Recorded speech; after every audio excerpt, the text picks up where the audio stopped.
말라기 4장 1절로 6절입니다.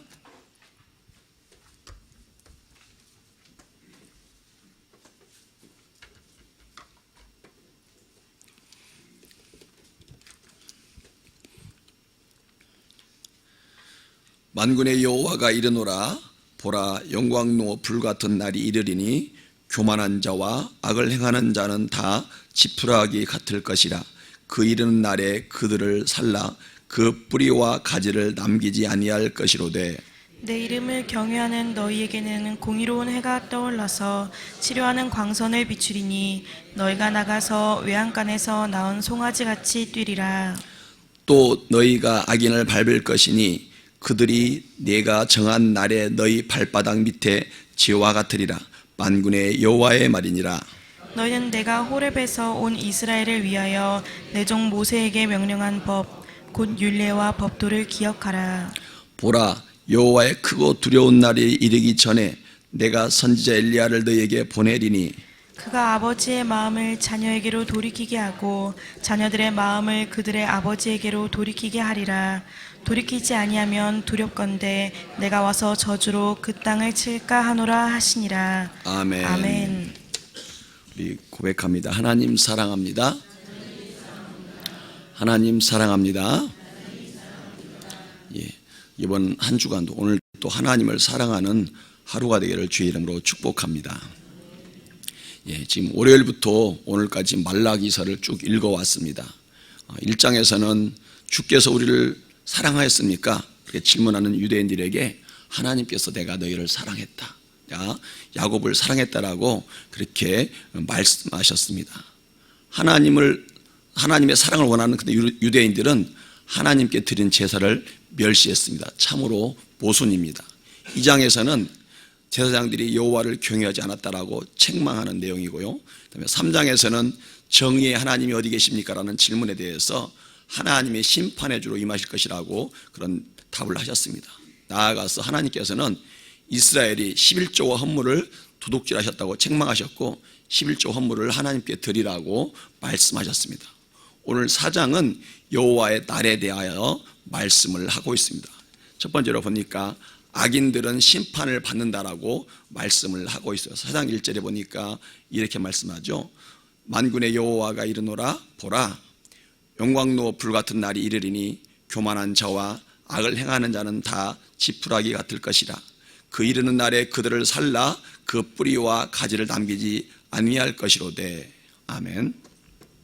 다가올 여호와의 날에 온 땅과 악인에게 심판의 날이 임한다라고 지금 말라기 선지자는 선포를 하고 있어요. 여호와의 날에 교만한 자와 악한 자와 악을 행하는 자는 다 지푸라기 같이 불에 살라진다는 것입니다. 심판을 다 받는다는 것입니다. 유대인들이 불평하며 하는 말임에도 하나님께서 지금 말씀으로 응답해 주시는 내용이에요. 지금 4장 1절에 오늘 읽은 이 말씀은요, 3장 15절과 13절부터 15절에 나오는 유대인들의 질문에 대해서 답으로 주시는 말씀이에요. 3장 15절부터 13절부터 15절 한번 보시기 바랍니다. 거기에 보면은 유대인들이 불평하는 내용이 나오고 있어요. 3장 13절 15절 한번 보시고 제가 읽겠습니다. 여호와가 이르노라. 너희가 완악한 말로 나를 대적하고도 이르기를 우리가 무슨 말로 주를 대적하였나이까 하는도다. 이는 너희가 말하기를 하나님을 섬기는 것이 헛되니 만군의 여호와 앞에서 그 명령을 지키며 슬프게 행하는 것이 무엇이 유익하리요.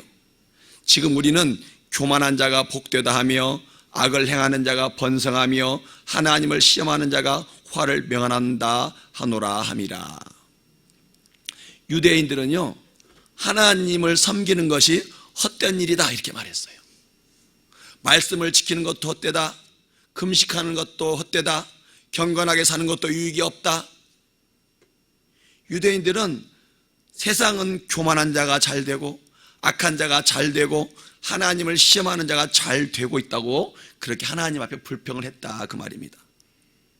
한마디로 믿음으로 살아가는 것이 소용이 없다는 것입니다. 그래서 지금 하나님께 대들고 있는 거예요. 언제 이런 말들이 나옵니까? 성도에게. 성도가 영적으로 완전히 밑바닥으로 떨어졌을 때 이런 말들이 나옵니다. 주일 성수도 해보았고 금식도 해보았습니다. 헌금도 해보았습니다. 그런데 그렇게 하면서 은혜를 받지 못한 사람들이 있어요. 그래서 하나님은 안 계시다고 하면서 이런 말을 하는 경우가 있어요. 또 어떤 사람은요, 한때 뜨거운 신앙생활을 하면서 은혜를 받고 성령을 체험했습니다. 그때는 모든 것이 하나님의 은혜이고 은혜라고 고백을 하고 믿었습니다. 그런데 점점 세상으로 나가고 예배를 멀리하고 기도를 멀리하더니 믿음이 식어버린 사람들이 있습니다. 그리고는 아예 불신자처럼 되어버렸어요. 그리고 하는 말은요, 내가 옛날에 다 해봤다고 말합니다. 그리고 그런 거 다 소용없어 이렇게 말해요. 세상에 나가면은 술 마시고 담배 피우고 할 것 다 하며 사는 예수쟁이들이 얼마나 많이 있다고 하면서 그런 말들을 해댑니다. 그래서 믿음 생활이 별거 아니라고 말합니다. 좋았던 믿음이 식어지고 불신자처럼 되어서 하는 말들입니다. 영적으로 식어버린 불쌍한 사람들의 이야기입니다. 지금 오늘 성경에 나오는 유대인들이 그렇게 되어 있습니다. 정말로 하나님을 믿고 사는 것이 헛되고 말씀을 지키고 사는 것이 헛됩니까? 하나님을 경건하게 예배하고 사는 것이 헛되고 무익한 일일까요? 이렇게 믿음으로 사는 것이 무익하다고 말하는 유대인들에게 하나님께서 지금 4장 1절에서 악인들의 심판을 받는다라고 응답을 주시고 있다 그 말입니다.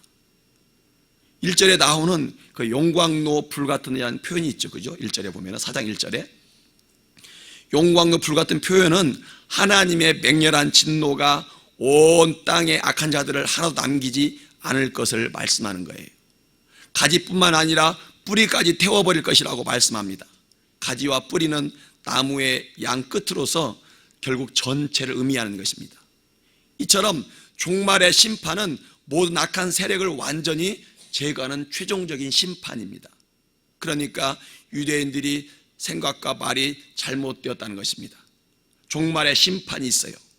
성경이 하시는 말씀을 들으시기 바랍니다. 예수님이 하시는 그 종말의 말씀, 심판의 말씀을 믿으십시오. 그리고 예수님의 말씀 위에 서 있는 성도가 되기를 주님의 이름으로 축복합니다. 두 번째로요, 의인들에게는 공의로운 해가 떠오른다라고 2절 3절에서 말씀을 하고 있어요. 2절에는 여호와를 경외하는 성도들에게 일어날 일을 말씀합니다. 2절을 한번 보시기 바랍니다. 같이 한번 읽도록 하겠습니다. 시작.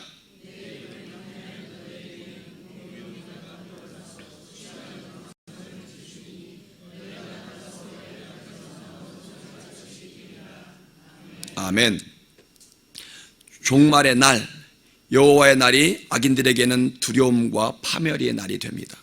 그러나 믿음으로 사는 사람들과 의인들에게는 의로운 태양이 떠오르는 새 아침과 같을 것이다 이렇게 말합니다. 더 구체적으로 여호와를 경외하는 자들이 받는 복을 말라기 3장 17절에서 이미 말씀했어요. 말라기 3장 17절에서 이렇게 말씀했습니다. 만군의 여호와가 이르노라, 나는 내가 정한 날에 그들을 나의 특별한 소유로 삼을 것이요, 또 사람이 자기를 섬기는 아들 아낌같이 내가 그들을 아끼리니 이렇게 말씀하고 있어요. 내가 정한 날, 하나님이 정하신 날에 여호와를 경외하는 그들을 하나님의 특별한 소유로 삼겠다고 이미 말씀하셨다 그 말이에요.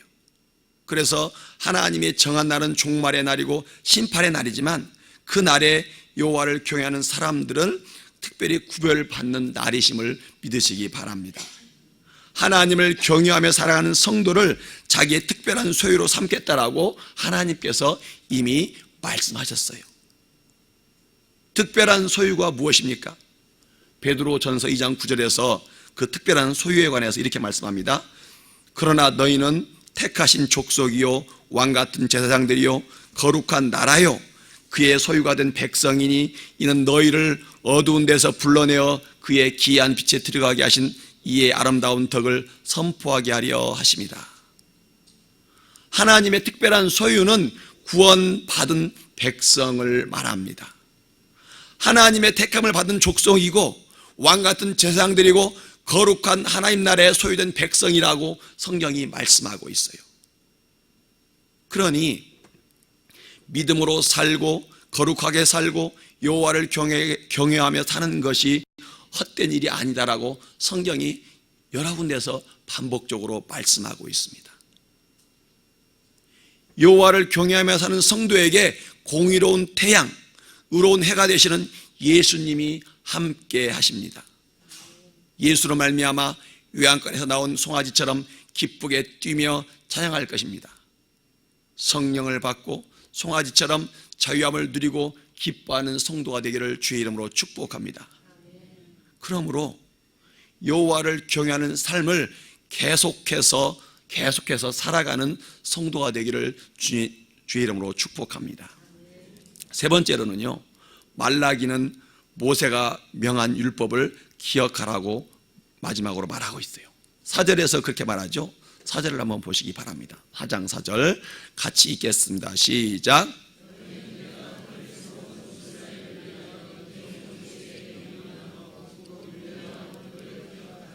아멘.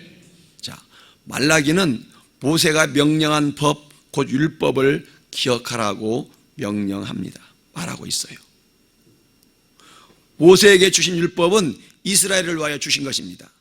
율례와 법도는요, 하나님 백성들을 살게 하고 보호하려고 주신 것입니다. 이 율례와 법도를 기억하라는 것입니다. 기억하라는 말은요, 찾아서 읽으라 그 말입니다. 마음에 새기라는 것입니다. 주야로 묵상하여 그 가운데 기록한 대로 다 지켜 행하라는 것입니다. 그게 성도가 사는 길입니다. 시편 1편에 나와 있죠. 하나님 말씀을 주야로 묵상한다. 여호와, 하나님께 복 받은 사람들은, 복 있는 사람들은, 그죠? 하나님 말씀을, 율법을 주야로 기억하라는 것입니다. 성도가 말씀에서 멀어지면은요, 악인의 형통과 번영, 교만한 자의 형통이 눈에 크게 들어옵니다. 그럴 때 성도는요, 자신의 삶이 왜소해 보이고 가치가 없어 보입니다. 그러니 말씀을 기억하고 또 기억하고 묵상하는 사람들에게는 무엇이 성도의 참된 가치인가를 계속 이렇게 일깨워주게 됩니다. 악인의 형통이 지푸라기처럼 타게 될 것을 알게 돼요. 그래서 말라기는 모세의 율법을 기억하라, 그렇게 명령하고 있는 거예요. 너희 말씀을 묵상하고 말씀을 또 묵상하고 말씀을 기억하라는 것입니다.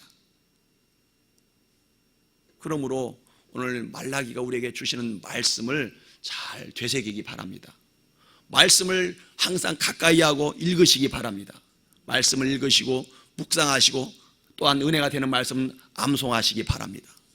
그래야지만 내가 기도도 하지만 그 말씀이 내 안에 있어서 늘 내가 말씀을 믿고 말씀을 붙들고 기도하고 말씀을 의지하면서 살아갈 수가 있어요. 말씀은요, 마치 나침반과 나침반, 방향을 설정해 주거든요. 또 율례와 법도를 기억해야 되는 이유가 있습니다. 그 이유는요, 말라기 이후에 이 하나님 말씀이 멈추어질 것이기 때문입니다. 물론 말라기는 그걸 몰랐을 수도 있어요. 말라기는 구약의 마지막 선지자입니다. 말라기 선지자가 예언을 마친 후로 450년 동안 하나님의 말씀이 멈춰졌어요. 하나님이 침묵하셨습니다. 더 이상 말씀하지 않으셨어요. 그러니 하나님의 음성이 멈추고 들리지 않는 시대가 될 테니까 그때 하나님 말씀이 들려지지 않을 때 뭐 해야 됩니까? 이미 주어진 말씀을 붙들고 살아가야겠죠. 그래서 주어진 말씀을 굳게 붙잡고 살아가라는 의미도 있다 그 말입니다. 하나님이 다시 말씀하실 때까지 주어진 말씀을 읽고 묵상하고 기억하며 살아가야만 합니다. 율례와 법도를 기억하고 지키며 살아가다 보면은 450년 후에 하나님이 보낸 엘리야가 올 것이기 때문입니다. 하나님이 보낸 엘리야가 유대인들을 다시 하나님의 아들에게로 인도할 것이기 때문에 그때까지 유대인들은 하나님의 말씀을, 율례를 반드시 기억하고 읽고 묵상해야만 하는 것입니다. 말라기 시대의 유대인들은 율법을 기억하며 살아가는 명령을 받았습니다. 우리에게는 주님이 어떤 명령을 주셨습니까? 종말의 시대를 살아가는 우리에게 예수를 기억하라. 예수, 다시 오실 예수. 예수는 다시 오신다고 그랬습니다. 다시 오실 예수를 반드시 기억하며 살아가라고 주님께서 말씀하셨습니다. 올라가신 그 모습 그대로 예수님 오십니다. 다시 오실 예수를 반드시 기억하며 살아가시기 바랍니다. 또 예수님 말씀하셨죠. 깨어있으라. 깨어있으라. 왜냐하면 그 날과 그 시를 모르기 때문에, 도둑같이 올 것이기 때문에 우리에게 깨어있으라고 말씀하셨습니다. 깨어있으라 말이 어떤 말입니까? 어떻게 깨어있으라는 거예요? 기도하면서 깨어있으라. 뭐 하면서요? 기도하면서. 기도하면서 날마다 깨어있으라고 주님이 요구하셨습니다. 제자들도 그렇게 말했죠. 깨어있으라고. 그러므로 오늘 이 자리에 와 있는 우리 성도님들께서는 주님을 만날 때까지 주님을 기억하시기 바라고요. 주님을 만날 때까지 영적으로 깨어있기를 바랍니다. 깨어있지 않으면요, 잠을 자게 됩니다. 잠을 자게 되면은 주님을 잊어버리게 돼요. 깨어있지 않으면 세상에 끌려갑니다. 세상에 끌려가고요. 깨어있지 않으면 쾌락에 끌려가고, 깨어있지 않으면 내 욕망에 끌려가고, 깨어있지 않으면 사람들에게 끌려갑니다. 늘 마음속에 예수님 사랑이 넘쳐나야 돼요. 눈을 뜨면 예수님 생각나야 되고, 눈을 뜨면 머릿속에 찬송이 돌아가야 되고, 늘 교회 가고 싶고, 늘 기도하고 싶고, 이런 마음이 있는 것이 깨어있는 상태입니다. 그런데 잠깐 졸거나 딴 생각을 하잖아요. 교회 오는 거 싫어집니다. 기도하는 거 싫어집니다. 오히려 사람들하고 놀러 가고 싶어지고요, 사람들이 기다리죠. 교회 가는 것이 기다려지는 것이 아니라, 예배 시간이 기다려지는 것이 아니라 사람이 기다려요. 사람들하고 놀러 가는 것이 기다려집니다. 이미 교회 밖에서 다른 사람들과, 예수님 이외에 다른 것과 같이 시간을 보내고 싶은 것이 기다려지는 사람은, 그 사람은 이미 영적으로 자고 있는 사람이에요. 각성을 하시기 바랍니다. 각성하십시오. 그래서 자고 있는 내 영혼을 갖다가 두드려 깨우시기 바랍니다. 그렇지 않고서는 계속해서 나는 끌려다닐 것입니다. 끌려다녀요. 세상에 끌려다니고, 친구에 끌려다니고, 내 욕망에 끌려다니고, 돈에 끌려다니고.